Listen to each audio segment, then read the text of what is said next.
Here with expert analysis, Behnam Ben Taleblu, Senior Fellow at the Foundation for Defenses of Democracy, and Blaine Holt, retired Brigadier General in the U.S. Air Force and a Newsmax contributor. Behnam, what do you believe is going to happen next?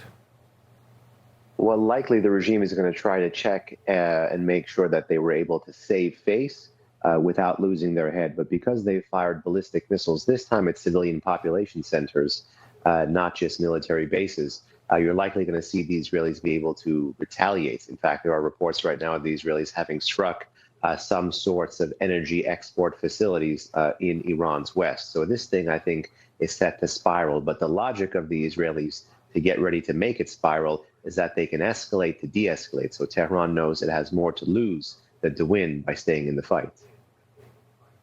Yeah, hopefully they do understand that. Blaine, what's your read? Yeah, it's going to get rough.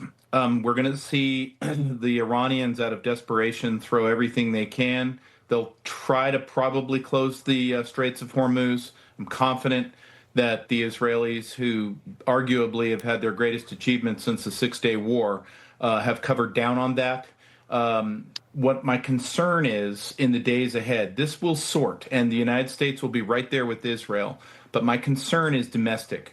We have terror groups after 4 years of open borders from Hezbollah, Iran, Venezuela, and you know, they don't wait for the Ayatollah to give them a green light. They look for conditions on their activation orders.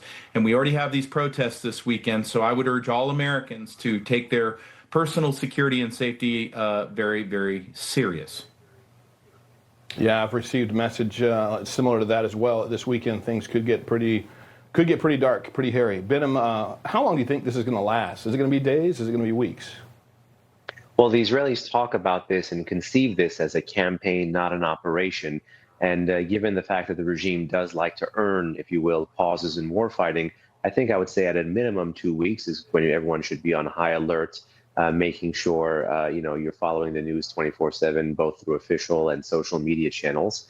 But who knows? It depends on at what level, at what degree, and at what point in time Uncle Sam gets involved. If we come in a deconflicting capacity, a de-escalatory capacity, if we try to leverage this to get back into negotiations, or if we leverage this to join up with the Israelis. So we are in so many ways the X factor here.